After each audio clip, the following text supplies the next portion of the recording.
Okay, class, our next topic in this course has to do with social values, economics, and race. Today's focus is on race in public health and medicine.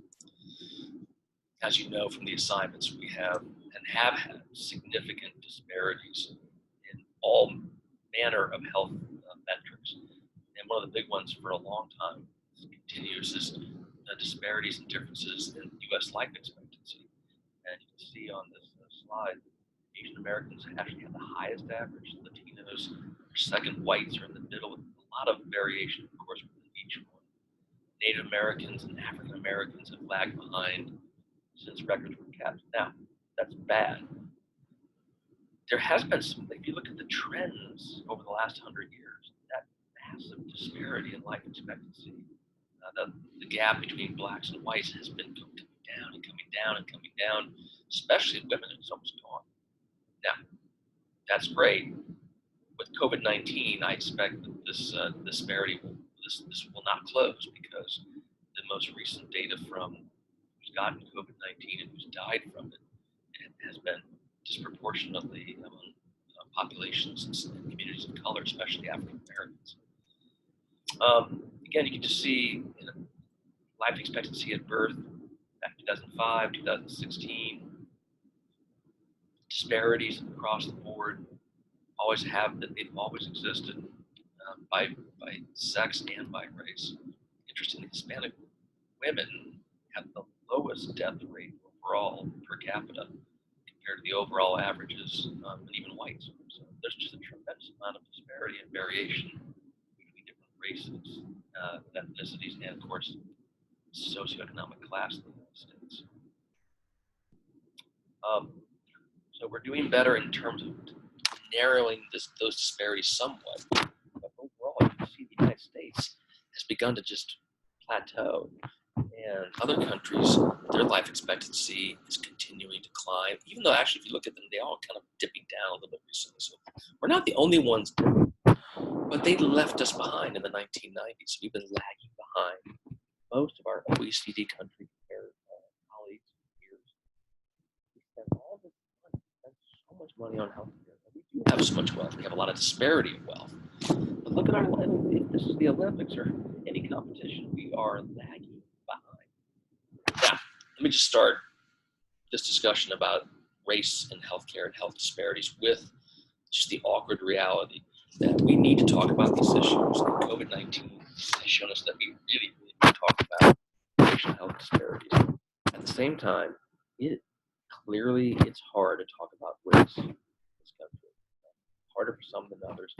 And so I always open this presentation by saying I hope I don't lapse into a Michael Scott moment of good intention as much as possible.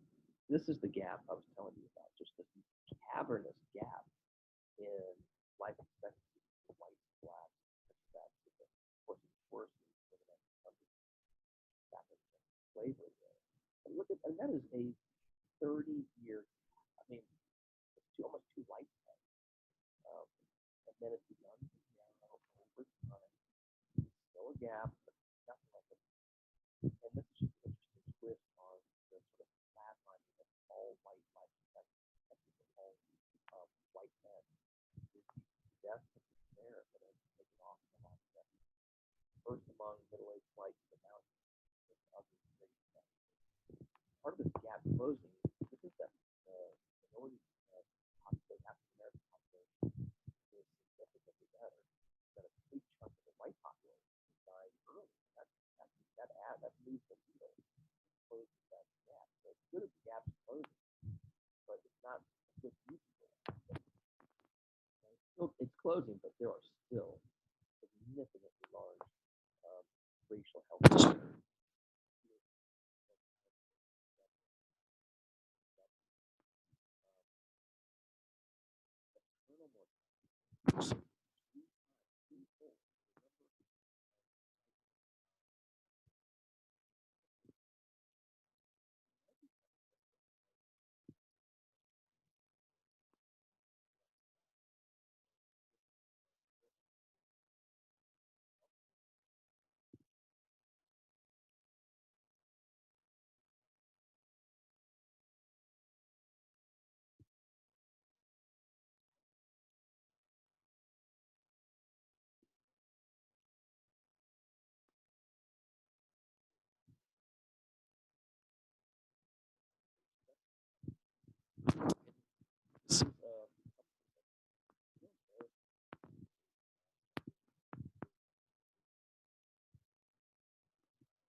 These are the biggest contributors. Click on this New York Times Magazine article about why in 2015, 16, 17, 18, 19, 20, why is the rate of maternal mortality among African Americans going up when maternal mortality everywhere else and among all of our peer countries is low and continuing to go lower? Why is it that it goes up for African American women? And there are a lot of underlying racism, legacy, disparity, access. There are too numerous.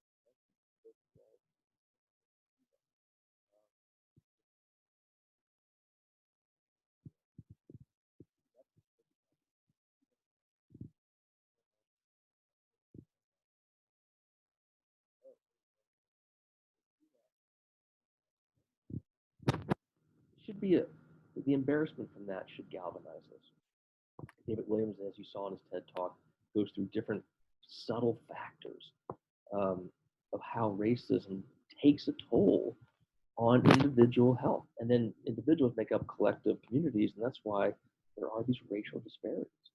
Um, there's just more stress associated when all the defaults in society are not set up for you. It's harder. You have to work harder to get the same results. You face more exclusion. You face more subtle, sometimes explicit threats. Paul Farmer and his colleague David Walton, Dr. David Walton, have commented on this. The idea that some lives matter less is the root of all that's wrong in the world. So why hasn't the gap in white, black, life expectancy ever received similar attention as these recent white deaths that despair have? Why hasn't earlier death and lower longevity among African Americans been a crisis? Well, at least historically, it's because not all lives have mattered the same. J. Marion Sims, the founding father of obstetrics and gynecology, a legend, someone who really changed the field for the better, he did it in the pre-anesthesia era, and by doing his experiments on women slaves in the South, because these invasive procedures done again without pain mitigation, without anesthesia, he had to find someone to advance the science. And it was always on people who were marginalized, people who didn't have the power and the rights to push back. Most of you have at least maybe heard of Tuskegee. Maybe some of you have taken a class, you learned about this. Sometimes if you've never heard about it, your first instinct is like that didn't happen. That's like science fiction or a horror story, but it did happen. And its legacy.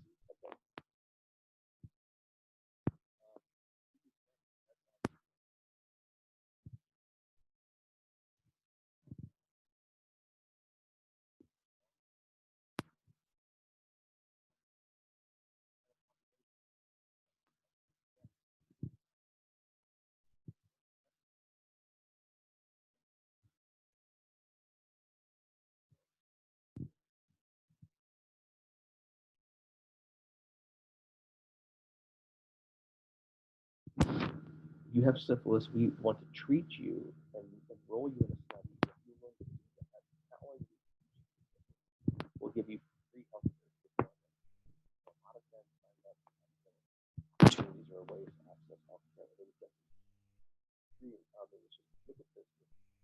Part of this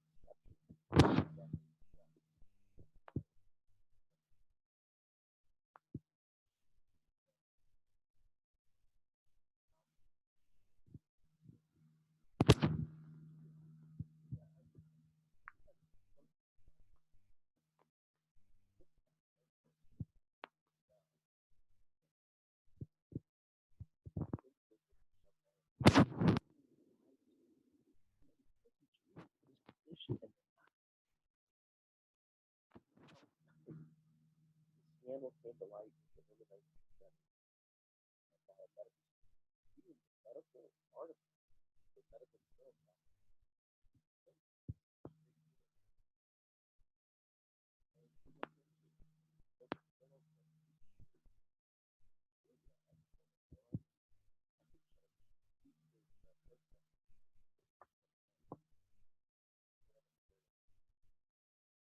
That stuff stopped.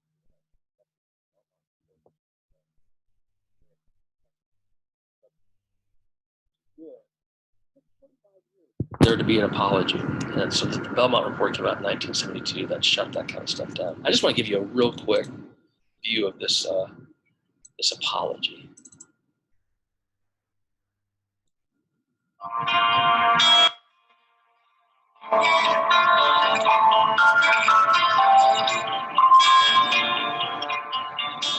On May 16, 1997, America closed one of the darkest chapters in its history with a single apology.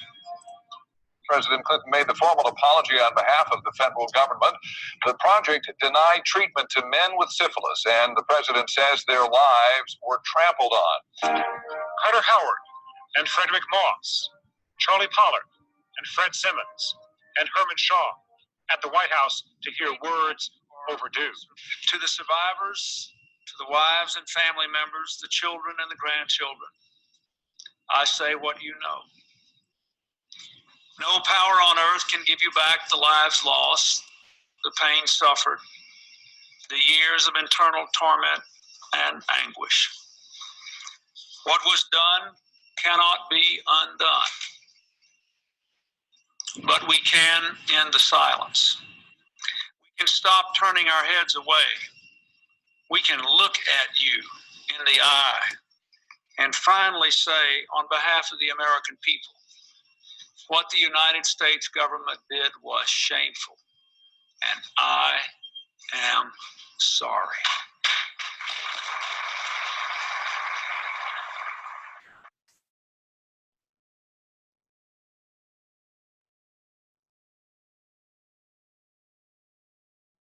I can't remember the very first time I heard about Tuskegee. I should know that, but it wasn't in my teenage years. I'm not even sure it was in my 20s. It's a huge part of human history. It's a huge part of the biomedical history of biomedical research. And I put it in this lecture because each year we move on, we get further away from it. We forget that this happened. And this, that the distrust that came out of that in the African American population, especially older men, continues to this day. You think, oh, not a big deal. It shook a lot of people's confidence forever. And you might think, oh, it can't get worse than that. That's the worst thing I've ever heard in biomedical research. Well, not true.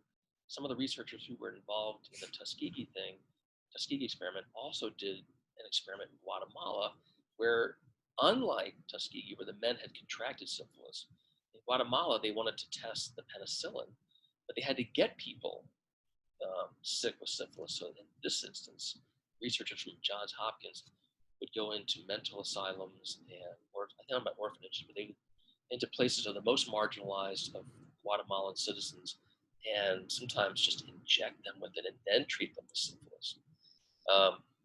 Again, you can't believe this stuff happened, but it did happen. And as it's come to light, things like The Immortal Life of Henrietta Lacks show that the history of biomedical research is built, not all of it, but some of it is built on the guinea pigs of people who never consented to being guinea pigs. Now, that's history. This came out last year, and it's not, there are no villains per se, but this was just a fascinating study to show that in this health system, by the time patients got referred for screening right here, the number of active chronic conditions, because of the way they built the algorithms, African Americans had to have a greater number of chronic conditions to finally trigger a referral for screening. And it's a legacy of building these algorithms on the amount of health spending that then pushes you into a level of, hey, if you reach a certain level of health spending on these conditions, then the computer thinks you've reached a certain level of severity in your illness. But by using historical levels of health spending, historically, whites have just received more health spending than African Americans. So that's how they used the data to set the algorithm level.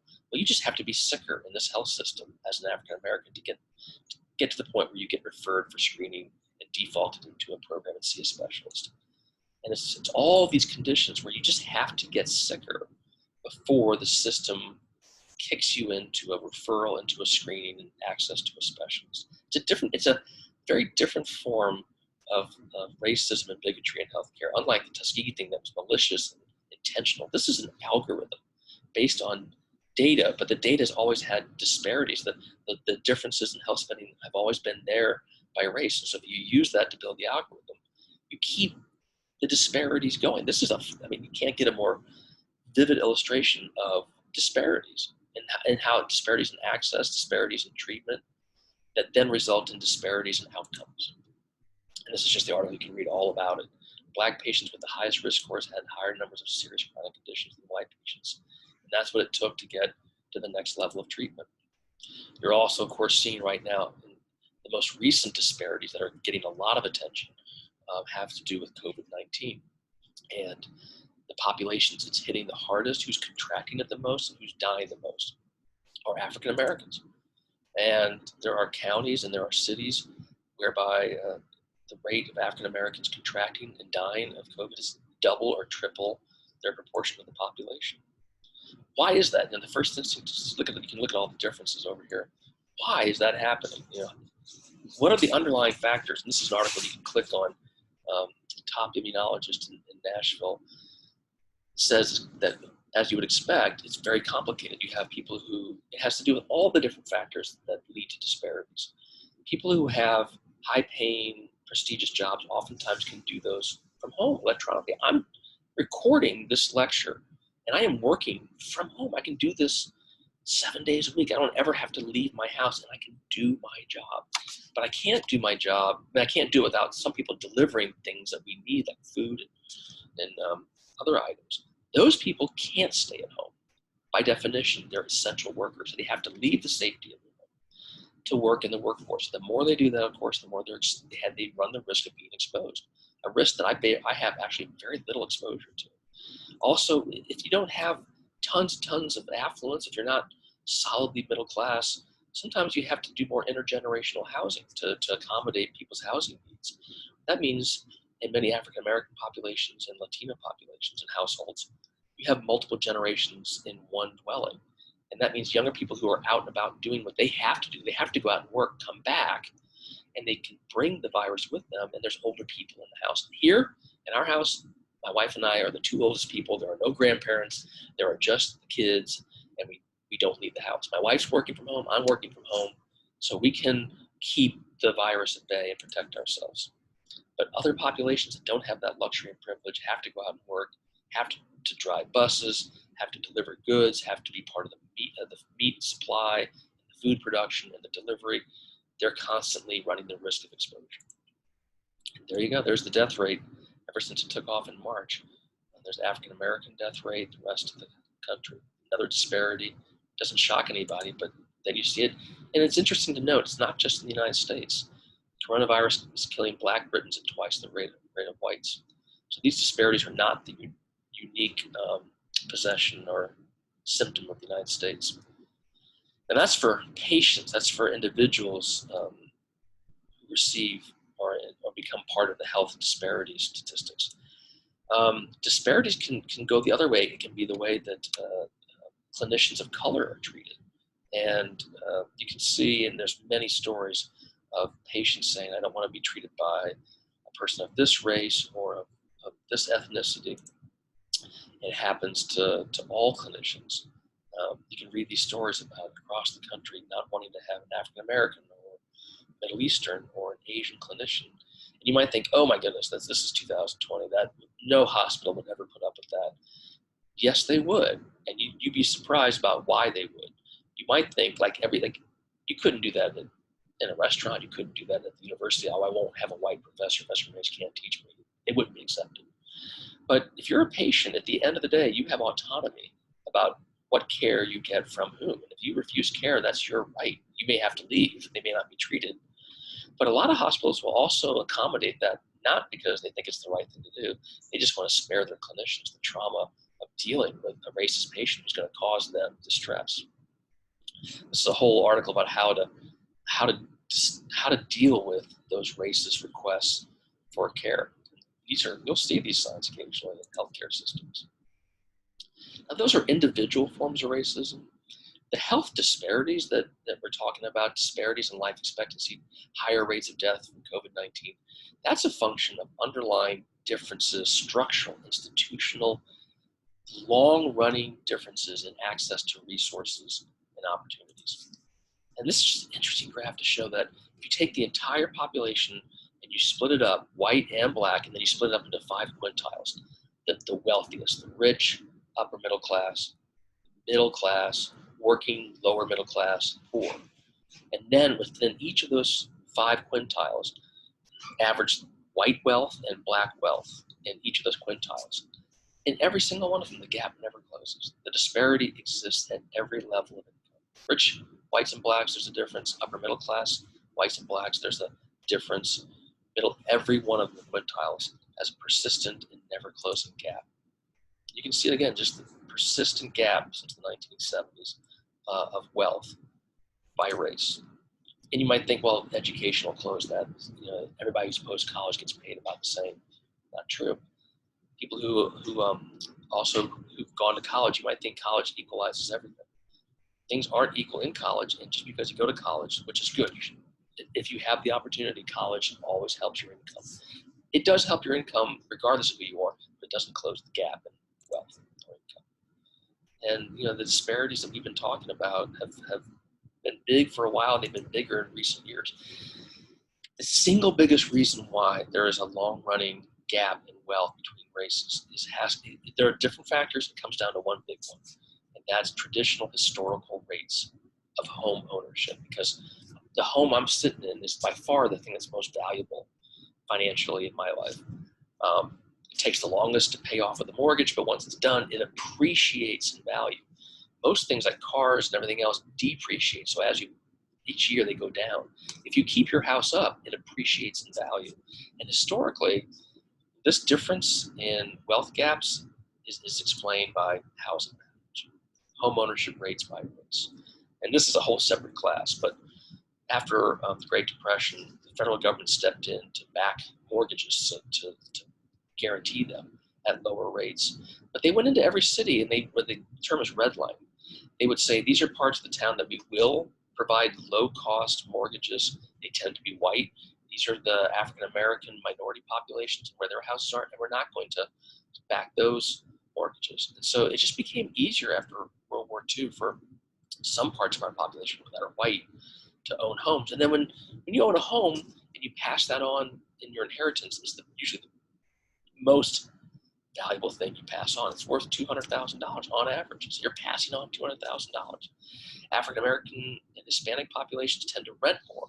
You can't pass on an apartment you've been renting. And that's the biggest explanation for this wealth gap. Wealth is not how much money you make in income. Wealth is what do you have in terms of assets.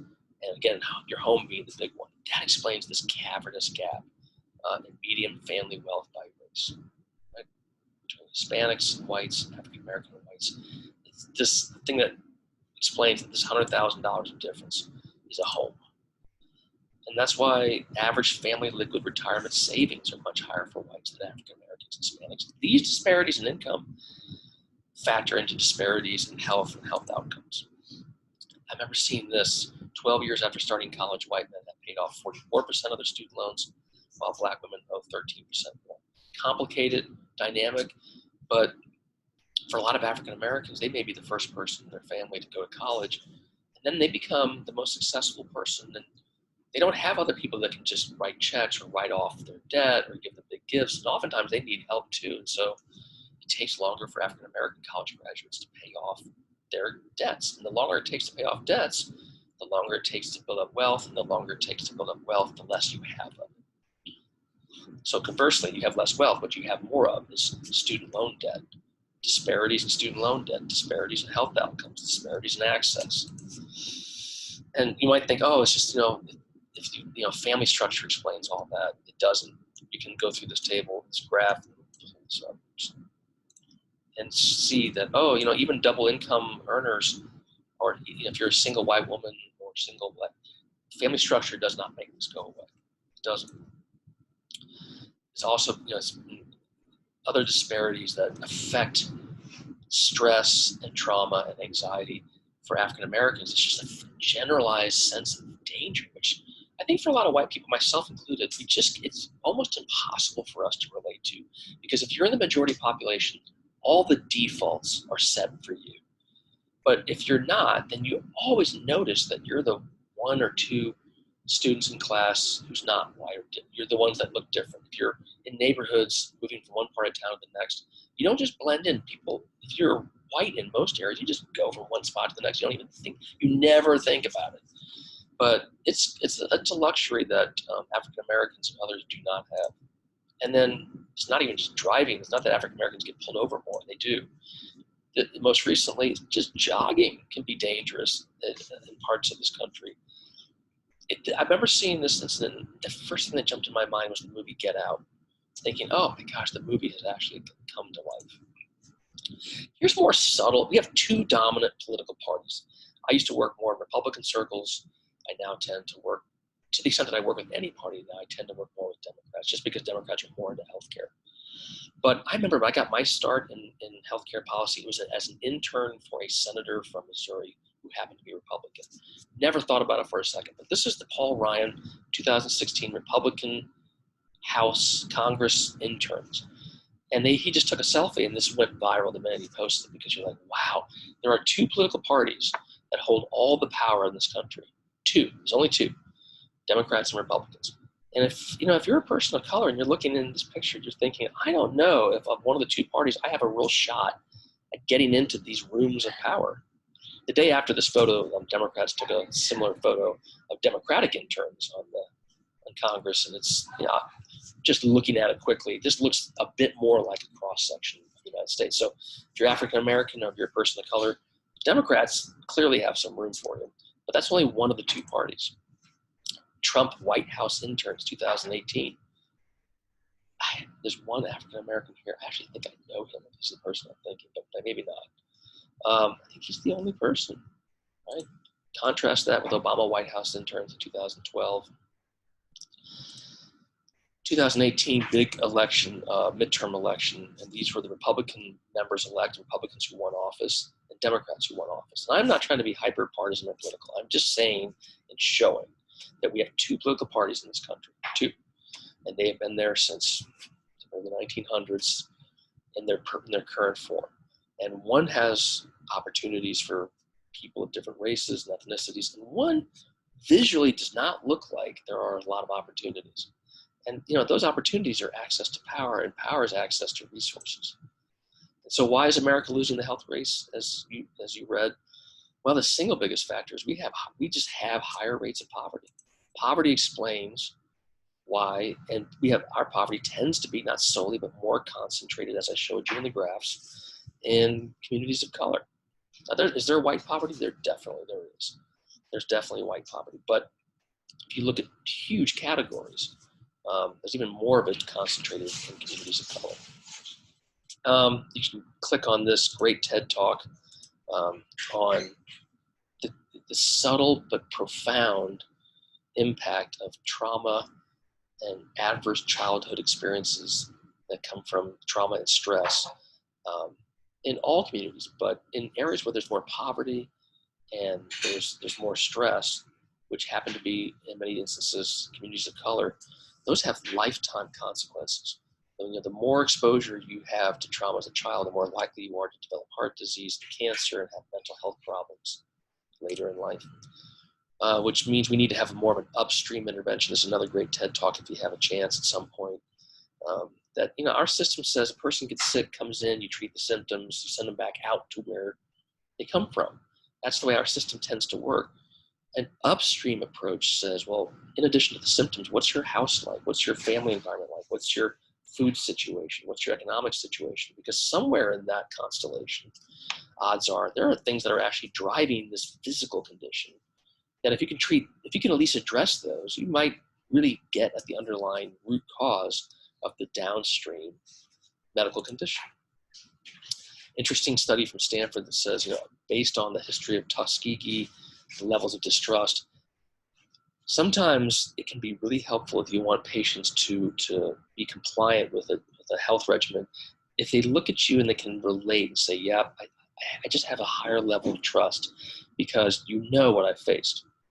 And you guys watch these videos, but there's an empathy power that if you look at someone, and that can be any person who's gone through what you've gone through, if they've walked in your shoes, if you can see yourself in them, and when they tell you to, to stay on this drug regimen or to change your lifestyle or to go get a screening, you're that much more likely to do it. And they can speak to you with that level of empathetic authority because they've been there. They know what you're dealing with. They can understand the complexity of your situation maybe a little bit more than someone else who hasn't been through that situation. And I don't need to persuade you of this. I mean, professors can tell you, to get a lot of sleep and exercise and take your studies seriously, and you can just, as I'm saying it, I'm tuning myself out. But if you're a student and you have an RA or someone who's 1 year older who's in your soccer club and you become friends with, and they come alongside you and they say, hey, I genuinely care about you. Here are some things I found that really work in college. I think you should give it a try. I really want to encourage you to give this internship a look. I want you to, maybe spend a little more time studying, get to bed earlier. It's much more likely that you'll accept it because you're like, wow, I get it, you get me. You understand the situation. Now, so that would mean that we need to get more, we need to have medical school and nursing school and the products of medical and nursing school and dental school to more reflect the population of the United States. That would be great.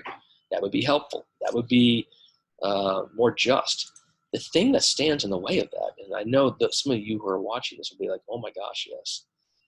Dental school, medical school, postgraduate school in general, law school, all the finishing schools, they're hugely expensive. I mean, you can come out of med school with $200,000 in debt. If you have a family that has means, that have savings, that have resources that you can tap into, that's still to me, that's still a frightening figure. But you can manage that. You can take out loans and know that with reasonable confidence that you'll pay that off because you just have a greater array of resources that can buttress you and support you with living expenses or transportation or book costs. If you're first generation or if your family just does not have the means, you got to take on all the student loan debt, and which is maybe the biggest debt you've ever seen because they don't own a home. And you also have to take on the debt of just living expenses. Well, guess what? When medical school, law school, dental school gets that expensive, it skews towards people who have means, who can take on that risk, who maybe have had just those advantages all the way back to kindergarten. I have a PhD in not having money. Medical school is expensive for everyone, but for low-income students, the hidden costs can be prohibitive. We have a cost crisis in higher education. It's even more acute in higher education of terminal degree programs like medicine and law and business and MBAs. And that's a disparity too. It's another area where we've allowed disparities to get really big. You go back to the baby boomers and what they paid for tuition for any of this, for undergrad. You go back to UNC Chapel Hill in the early 1980s. I mean, I'm going to round up just to be safe, but semester's tuition was maybe $1,000, right? $1,000 per semester. I actually think it was less. I think it was like closer to 500. It has climbed astronomically. So disparities in access to higher education then feeds into greater disparities into medical school and dental school and nursing school and all the terminal degree programs. And that's why African Americans make up 13% of the population, but only 4% of doctors are African American. It's just another example of structural, not like individually intentional, but structural disparities in access. So what's the solution? We got to make higher education a lot more affordable. I'm not sure this is the solution, but you can click on this. One way to address the high cost of medical school is being pioneered at NYU, where they're making med school free by raising a ton of philanthropy and money. Awesome if you get it. And I think this would be a great trend in many ways, or at least cut it in half. Cut the cost of medical school in half, or have more scholarships. The one downside of this is that they had to shrink the size of their medical school from about 160 entering to about 100 to make it so that they could pay for everybody. So now a class that was already really hard to get into is now that much harder to get into. So it's not a perfect solution, but gosh, anything we can do to make higher ed more affordable, let's do it. So click on that if you want to see what that's all about. You have stopped screen share. See you all next time.